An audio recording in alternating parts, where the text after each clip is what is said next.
маусымда. Ассалаумағалейкум ардақты ағайын, қадірлі көрермен, Қазспорт арнасының эфирінде бәйге бүгін біз Елорда төріндегі Қазанат атшабарынан тікелей трансляциямызды ұсынамыз.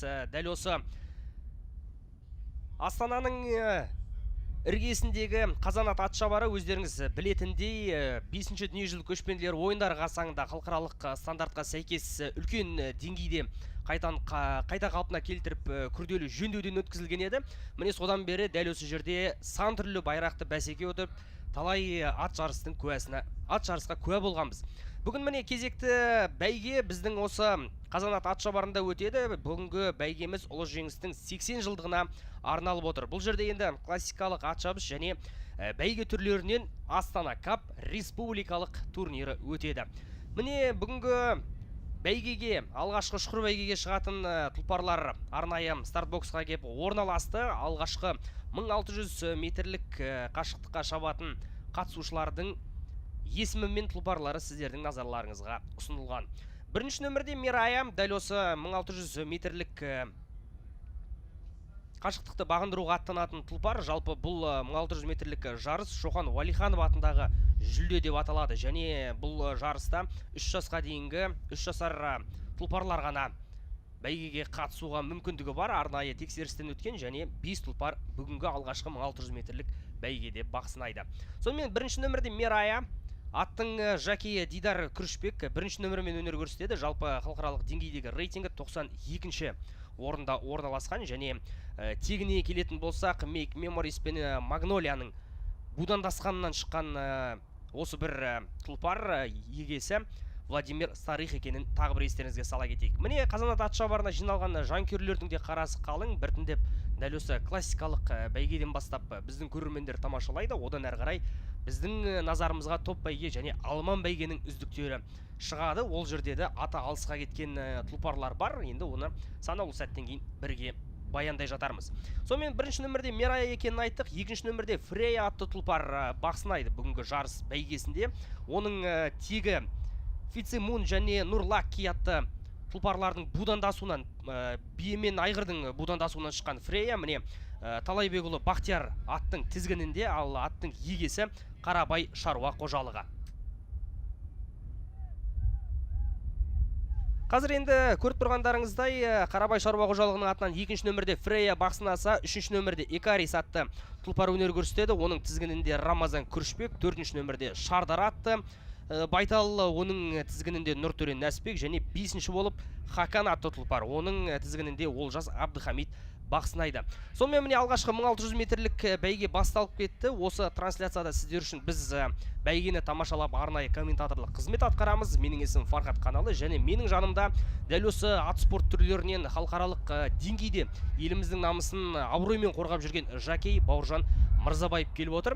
Енді қазір Бауыржан Мырзадан біз осы жакейлік өнердің, оның ішінде ат өнерінің, ат спорт түрлерінің қызықтарын білуге тырысамыз. Міне алғашқы 1600 метрлік бәйге басталды. Сонымен Бауыржан Мырза, бүгінгі бәйге туралы аз кем сөз қозғай отырсақ, шақырту алыпсыз, қош келдіңіз. Жалпы осы еліміздегі ат спорт түрлерінің бәйгенің дамуына бір тоқталып кетсеңіз. Ассаламалейкум. Бәйгеміздің тоқталуы, бәйгеміздің басталуы. Бірінші бәйгеміз мынау Қазақстанда туылған 3 жасар аттарға екен. Мен ойымша қазір алдымызға шыққан Хакан жана Керім ағамыздың тұлпары болатын. Ұтатын сияқты болып көрініп тұр. Ал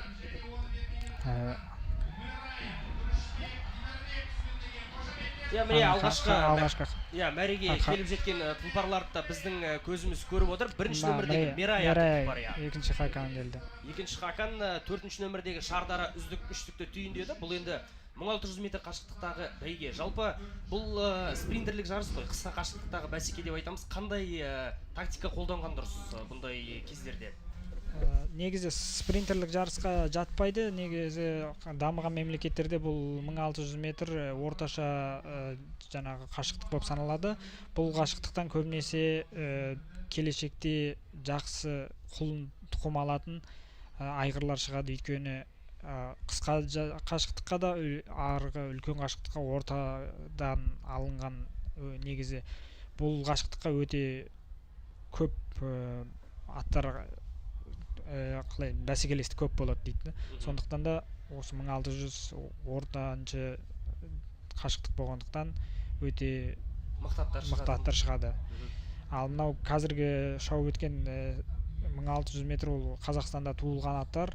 Булардын аке шешелери чет элден келгенмен булар өзүбүздүн колдо тууп, колдо өскөн жылкылар. Ал мына жарышта Казакстанда тууган аттар гана жарышып атыр, өйткөнү өзүбүздүн колдоо боюнча Казакстанда тууган жылкыларга. Өзүбүздүн отандык төл тума, азыр кол тума осы бир тулпарлардын бәйгесине күбө болдук. Азыр эми саналуу сааттан кийин тагы бизде бир нече аталым боюнча жарыстар жоспарланган. Онун ичинде 1800 метр және 1200 метр кашыктыктагы жарыстар болот, және дәл осы классикалык ат жарыш түрүнөн биз 2000 метр кашыктыктагы жарысты да тамашалайбыз. Онун ичинде чет элден келген тулпарлар бар, ягни чет элде туулуп өсүп, азыр осы аламанда бак сынайтын жүйрүктөрдүн бәсекеси болмак. Міне Бауыржан мырза айтып кеткендей, дәл азыр 5 тулпар көрөрменди кызыкка бөлөп, дәл осы Казанат ат шабарын айналып өттү. Негизинен бул Казакстанда туулган жергиликтүү атбегилердин баптоо менен чыккан тулпарлар ғой. Сондуктан өзүбүздүн отандык спорт саласынын майталмандарына, осы өзүбүздүн жеримизде туулган тулпарларга ерекше мүмкүндүк берилүү үчүн арнайы 5 тулпарга бөлек жарыс уюмдастырылып отур. Сонымен жарыстын кортундусу боюнча Мерая азыр көш басында келди. Онун артынча Хакан экинчи орун менен жарысты аяктаса, үздүкчүлүктө Шардар атты тулпар түйүндөдү. Бул жерде Шардаранын тизгининде Нуртөре Нәсипбек, Хакандын тизгининде Олжас Абдыхамид, ал Мераянын тизгининде Дидар Күрүшбек жарысты аяктап отур. Калган эки тулпар бул бизде Икарис және Фрея өкүнүчкө карай бүгүн жүлдөгө элеге алмады. Азыр дәл осы жерде бизде марапаттоо рәсими болуу тийиз. Оған дейин аздаган үзүлүс бар. Ал жалпы республикалык сайыстын алгачкы байгеси бул 1600 метрлик жарыс. Шохан Уалиханов атындагы жүлдө. Енді Бауыржан мырза азыр енді биздин тикелей трансляциябызды тамашалап отурган элимиздин түкпүр-түкпүрүндө жас шабандоздар бар, жас жакейлер бар. Өзүңүз енді жаңа сухбат әңгиме барысында таанысып отуруп эстедик. Бул жерде 1000дан аса жүлдө жеңдим деп айтып жатсыз. Енді жас жакейлерге кандай акыл кеңес берер едиңиз? Алгачкы кадамды калай бастаган дурус және сиздин деңгейиңизге жетүү үчүн не істеу керек? Енді ол бір күнде болатын оңай нәрсе емес қой. Бір нәче жылдап мен кішкентайымнан келген арманым ол осы күнге жету, осындай жаки болу. Біздің балаларға айтатыным әрине көп еңбек керек, шыдамдылық керек. Бізде ақырын ат спорты оңға қарай дұрыс қадам басып келе жатқан сияқты. Сондықтан сол спортымыз көтеріле берсе, біріншіден соған да қатысы көп та, өйткені біз балалар шығару үшін өзіміздің үйде, өзіміздің мемлекетте дұрыс жарыстар өткізе білуіміз керек. Содан шыққан үздіктері шетелге шыға алады деген ойым бар. Ол үшін балаларға ғана байланысты емес та, ол балалар таланты бар, сол талантын ашатын адамдар керек бізге бұйырса. Енді ақырын ашылып келе жатқан сияқты.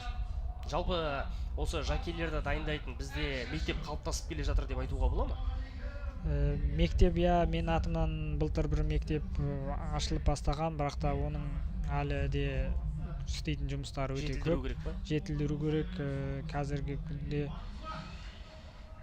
өте қиын. Ал біздің айтып тұрмын, осындай үлкен дәрежелі жарыстар өтіп тұратын болып жатса, сондан ары қаратай бізде жақсы аттар да келеді сырттан, жақсы қолтумалар да өседі.